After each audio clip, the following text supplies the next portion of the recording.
आप देख रहे हैं अपना बिहार और आपके साथ मैं हूं विवेक। अग्निपथ योजना भारत के युवाओं के लिए बहुत ही फायदेमंद है, लेकिन विपक्ष भी इसके जरिए फायदा उठाना चाहता है। अग्निवीर को लेकर युवाओं के मन में कोई कंफ्यूजन नहीं है। हो हंगामा और विरोध शांत हो चुका है, लेकिन इसे फिर से हवा देने की कोशिश की जा रही है। आज पटना में कांग्रेस के सत्याग्रह कार्यक्रम के दौरान जो कुछ भी हुआ वो कांग्रेस की आंखें खोलने वाला था।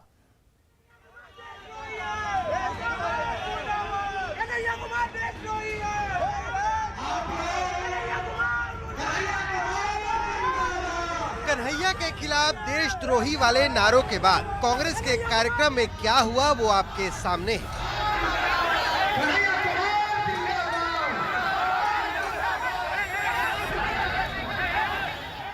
पटना सिटी के चौक शिकारपुर में कैसे संग्राम मच गया वो भी आपके सामने है।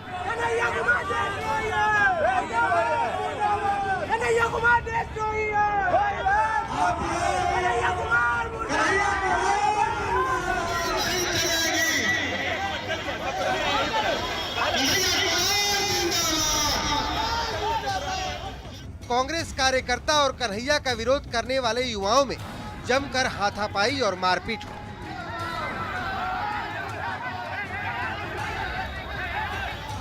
दरअसल कन्हैया अग्निपथ योजना के विरोध में पटना सिटी में आयोजित सत्याग्रह कार्यक्रम में भाषण दे रहे थे। बिहार के युवकों को अग्निपथ योजना के खिलाफ खड़ा करने की कोशिश कर रहे थे। शांत पड़े बिहार को धधकाने की कोशिश कर रहे थे। मैं आप तमाम लोगों से आग्रह करने के लिए आया हूँ, बिहार को देश के भविष्य में एक महत्वपूर्ण योगदान निभाने की जरूरत है।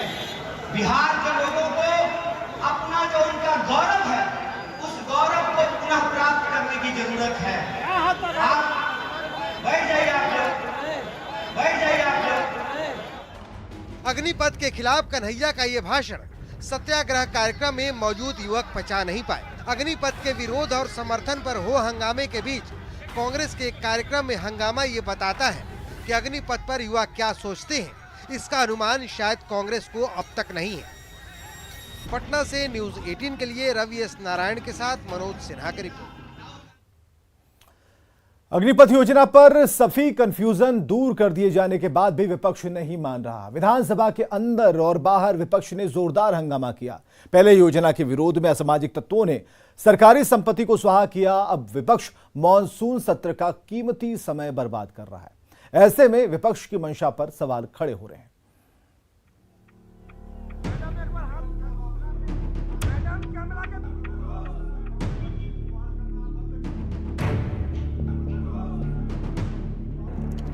अग्निपथ योजना को लेकर केंद्र सरकार ने सब कुछ साफ कर दिया।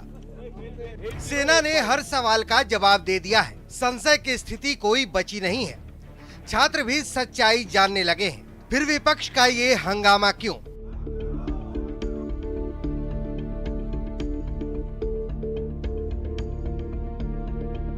क्यों बिहार की विपक्षी पार्टियां सदन की कार्यवाही बाधित कर रही हैं? क्यों मॉनसून सत्र का कीमती समय बर्बाद किया जा रहा है? क्यों आम आदमी के टैक्स के पैसे से चलने वाले सदन का कीमती कामकाज होने नहीं दिया जा रहा है? देख सकते हो आप लोग, तमाम जो विधायक हैं भाकपा माले के, इन लोगों ने अपने हाथों में पोस्टर बैनर लेकर के विरोध प्रदर्शन किया है। बिहार विधानमंडल का दूसरा दिन था। सदन की कार्यवाही शुरू होती उसके पहले ही विपक्षी पार्टियों ने विधानसभा परिसर में हाथ में तख्ती लेकर नारेबाजी शुरू कर दी। जो जेल में है, एफआईआर हुआ है, उसको आपस ले। हम लोग जान रहे हैं कि आपस नहीं लेंगे प्रधानमंत्री। विधानसभा के गेट पर तो हंगामा हुआ ही, विपक्षी विधायकों ने सदन के अंदर भी जमकर हंगामा किया, जिसके चलते दोनों सदनों की कार्यवाही बाधित होती रही। आप नहीं चाहते हैं कि सदन नहीं चले, राज्य से जुड़ा हुआ नहीं है और माननीय प्रधानमंत्री के बारे में नकारात्मक टिप्पणी की जा रही है, ये घोर निंदनीय है। विधानसभा की कार्यवाही ठीक से चले उसको लेकर विधानसभा अध्यक्ष ने सोमवार को कार्य मंत्रणा की बैठक की, जिसमें विपक्ष के नेता भी मौजूद रहे। बावजूद इसके सदन के अंदर और बाहर विपक्ष का ये हंगामा क्या सिर्फ विरोध के नाम पर विरोध भर है? न्यूज 18 के लिए पटना से अमित कुमार, शैलेंद्र कुमार और संजय कुमार की रिपोर्ट। और अब बात पुलिस के लिए सिरदर्द बने छात्रावासों की। रडार पर छात्रावास,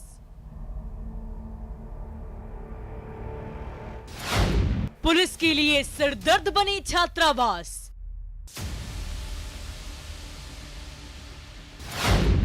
पटना के छात्रावासों में पुलिस की रेड।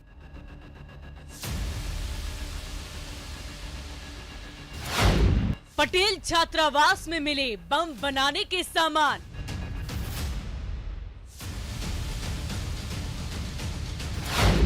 बारूद मिलने की खबर से मच गई खलबली।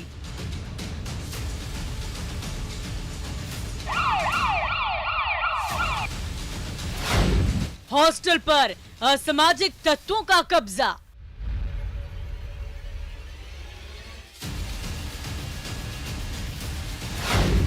हॉस्टल में छात्र हैं या गुंडे? अग्निपथ योजना के विरोध में हुए उपद्रव के बाद पुलिस की जो नजर है वो पटना के हॉस्टल्स और लॉज पर है। छापेमारी के दौरान पटना यूनिवर्सिटी के पटेल छात्रावास से बम बनाने के सामान मिले। सवाल यहां पर यह है कि छात्रावास में बारूद का क्या काम?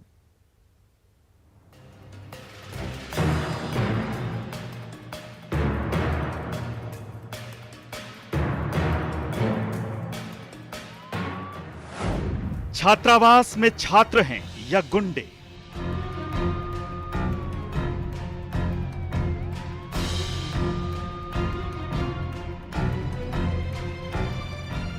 इस सवाल का जवाब जानना है तो इस तस्वीर को देखिए और जानिए कि ये है क्या। ये जानकर आप हैरान रह जाएंगे कि ये सब बम बनाने का सामान है जो पटना के पटेल छात्रावास से मिला है। खैर, इस सामान के पीछे की पूरी कहानी भी बताएंगे। पहले ये तो जान लीजिए कि मिला क्या क्या है।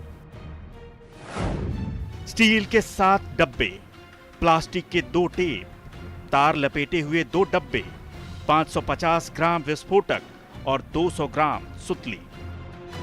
दरअसल पुलिस को पटेल छात्रावास में अपराधी प्रवृत्ति के लोगों के रहने और बड़ी वारदात की साजिश रचने के लिए बम बनाने की सूचना मिली थी, जिसके बाद शनिवार की रात पुलिस ने पूरे छात्रावास की घेराबंदी की और छात्रावास के एक एक कमरे की सघन तलाशी ली। तलाशी में छात्रावास के टीवी कक्ष के बगल वाले कमरे से बारूद और दूसरी सामग्री जब्त की गई, जबकि छापेमारी से पहले ही कमरे में रह रहे आरोपी फरार हो गए, जिनकी गिरफ्तारी के लिए पुलिस ने छापेमारी शुरू कर दी है और एफआईआर दर्ज कर लिया गया है।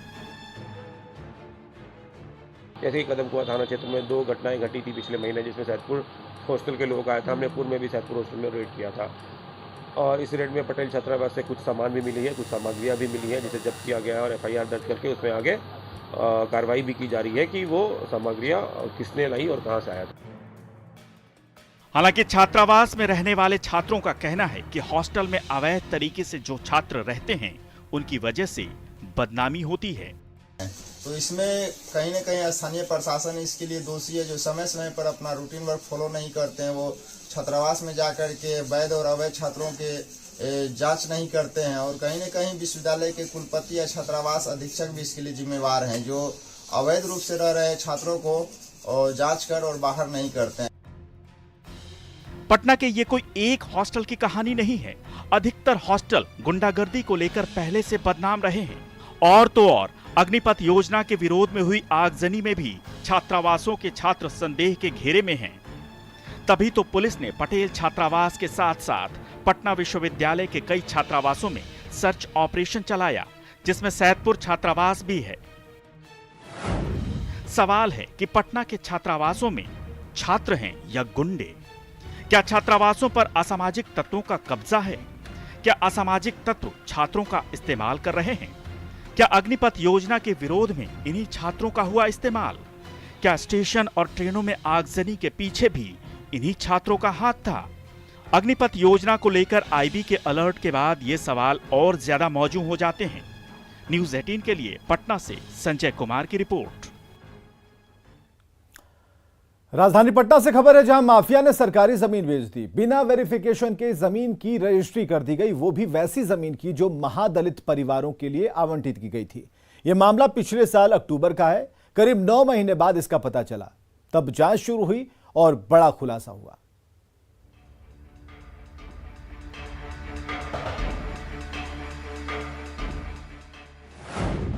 बिहार में बेखौफ भू माफिया। माफिया ने बेची सरकारी जमीन, महादलितों की जमीन का कर दिया सौदा। ये जिस जमीन को आप देख रहे हैं वो सरकारी गैर मंजूरिया जमीन है। सरकार ने इसे 13 महादलित परिवारों को अलॉट किया था, लेकिन भू माफिया ने इस जमीन को ही बेच दिया।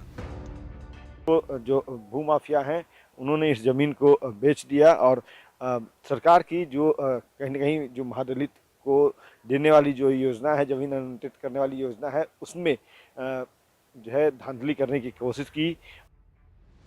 जमीन पर गड्ढा होने की वजह से महादलित परिवार इस जमीन पर कब्जा नहीं कर पाए, लेकिन 9 अक्टूबर 2021 को विजय पासवान नाम के व्यक्ति ने 9 डिसमिल जमीन ज्ञानेंद्र नाथ को बेच दी। गड़बड़ी की भनक लगने के बाद डीएम ने डीसीएलआर को जांच का जिम्मा सौंप दिया। जांच में जो सच्चाई सामने आई वो होश उड़ाने वाली थी। पता चला कि भूमाफिया ने फर्जी दस्तावेज तैयार कराकर सरकारी जमीन ही बेच दी। जमीन की चौहद्दी में उत्तर और दक्षिण हिस्से में निजी भूमि दिखाए गए हैं, जबकि पूरी जमीन सरकारी है। जांच रिपोर्ट आने के बाद पटना डीएम निबंधन रद्द करने का आदेश दे रहे हैं और दोषियों पर कार्रवाई के साथ जमीन को महादलित परिवारों को लौटाने की बात कह रहे हैं। इसमें गंभीर मामला है और इसको हम लोग बहुत गंभीरता से लेते हुए, जैसे हम लोगों के संज्ञान में आया, जांच टीम का हम लोगों ने गठन किया था और उसकी एक रिपोर्ट आई है और उसके अनुसार हम लोग जो नियमानुसार है उसमें कार्रवाई हम लोग करेंगे। और सरकारी जमीन अगर है या किसी को आवंटित है गरीब परिवार को, तो उसका कोई दुरुपयोग नहीं करने देंगे किसी भी कीमत पर, और उसमें जो कार्रवाई होगी हम लोग करेंगे। जाहिर सी बात है, बिना सरकारी मिलीभगत के इतना बड़ा गड़बड़झाला नहीं हो सकता। डीएम के आदेश के बाद पटना सदर के रजिस्ट्री कार्यालय और दानापुर अंचल कार्यालय में तैनात कर्मचारियों पर कार्रवाई की तलवार लटक गई है। न्यूज 18 के लिए पटना से अमित कुमार की रिपोर्ट। और बड़ी खबर आ रही है अररिया से, जहां नूना नदी का जलस्तर बढ़ गया है। बड़ी खबर अररिया से, जहां नूना नदी का जलस्तर बढ़ा है। सिकटी के कई गांवों में तेजी से पानी घुस गया और पानी की तेज धार से सड़क भी कट चुकी है। जो बड़ी खबर आ रही है, तस्वीरें आप देख पा रहे हैं, घोड़ा चौक से सीधिया जाने वाली सड़क कट गई है। कचना, सालगुड़ी और बांसबाड़ी गांव में पानी भर गया है। वहां पर बच्चे यहां पर नहा रहे हैं। हालांकि ये जरूर है कि वहां से जो बड़े लोग हैं, इन बच्चों को वहां से हटाना चाहिए, क्योंकि पानी का प्रेशर काफी ज्यादा है। और अररिया से इस वक्त की बड़ी खबर हम आपको बता रहे हैं, जहां नूना नदी का जलस्तर बढ़ने के बाद परेशानियां बढ़ गई हैं और कई गांव ऐसे हैं जहां पानी घुस गया है। और ये वो तस्वीर हम आपको दिखा रहे हैं, पानी की तेज धार से सड़क कट चुकी है। बाढ़ से बचाव की तैयारियों का जायजा लेने सीएम नीतीश कुमार वैशाली के लालगंज पहुंचे, जहां उन्होंने बलहा बसंता में तिरहुत तटबंध का निरीक्षण किया। यह तटबंध गंडक नदी पर बनाया गया है। सीएम नीतीश कुमार ने अधिकारियों को निर्देश दिए हैं। निरीक्षण के दौरान मुख्यमंत्री ने गंडक नदी के दूसरी तरफ सिल्ट जमा होने के कारण नदी की चौड़ाई कम होने पर चिंता जताई। मुख्यमंत्री ने अधिकारियों को निर्देश देते हुए कहा कि नदी की चौड़ाई और गहराई को बढ़ाने के लिए नदी के दूसरे छोर पर सिल्ट कटिंग का कार्य कराया जाए, ताकि नदी की चौड़ाई बढ़े और कटाव ना हो।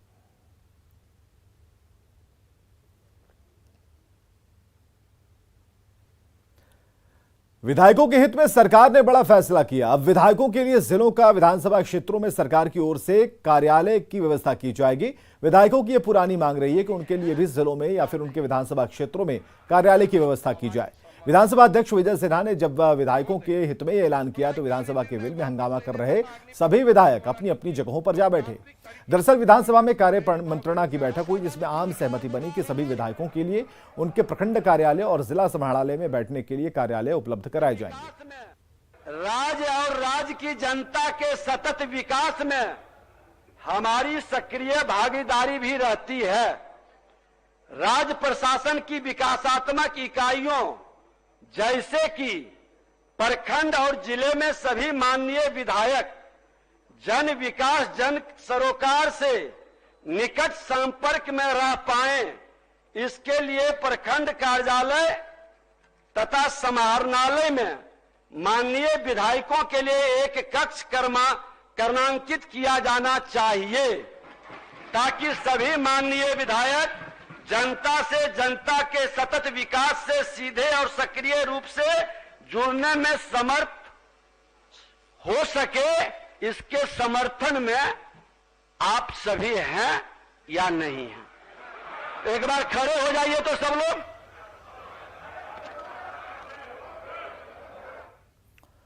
विधायकों के लिए उनके क्षेत्र में और जिले में कार्यालय की व्यवस्था किए जाने से विधायकों में खुशी है। सत्ता पक्ष और विपक्ष के सभी विधायकों ने सरकार के इस फैसले का स्वागत किया। बहुत अच्छी चीज है, गवर्नमेंट ने इस प्रकार का अगर निर्णय लिया है तो ये सराहनीय चीज है, क्योंकि पटना का फ्लैट से ज्यादा उपयुक्त जो है ना प्रखंड में बैठने का जगह होना चाहिए, और इस प्रकार का निर्णय होने से माननीय विधायकों को सुविधा होगी कि ये प्रखंड में जब बैठेंगे तो अधिकारी को बुला के और समस्याओं का समाधान कर पाएंगे। अभी देखा जाता था कि मूल रूप से कि काम जनता का प्रखंडों में आता है या जिला मुख्यालय में आता है, और हम लोगों को बैठने की कोई ऐसी जगह नहीं रहती थी, जिसके कारण वो इधर उधर भटकते रहते थे। यह बहुत ही अच्छा काम हुआ है, और इससे जनता की जो समस्या है प्रखंड स्तरीय या जिला स्तरीय, वहाँ पर वो आएंगे और वहाँ पर पदाधिकारी भी रहेंगे, तुरंत हाथ टू हाथ, हैंड टू हैंड काम होगा। हाँ, नहीं, ये तो सरकार अगर इस तरह की करती है, अमल करती है तो ठीक होगा, जनता का हित में होगा। विधायक लोग बैठ करके वैसे भी हम लोग काम करते हैं, लेकिन अपना काम करते हैं ये हिसाब से, अपने हिसाब से, अपने जिम्मेदारी में, लेकिन अगर सरकार ही कार्यालय उपलब्ध कराएगी तो आम जनता को आने में वहाँ ये रहेगा, सभी लोगों का ही रहेगा। ये अच्छा है, अगर सरकार इस पर अमल करती है तो मैं समझता हूँ कि अच्छा कदम। भागलपुर में तिलका मांझी भागलपुर विश्वविद्यालय में अतिथि शिक्षक बहाली को लेकर साक्षात्कार शेड्यूल जारी करने को लेकर पिछले कई दिनों से धरने पर बैठे थे, लेकिन सुनवाई न होने के बाद अतिथि शिक्षकों ने ढोल नगाड़ा बजाकर प्रभारी कुलपति को ढूंढना शुरू किया।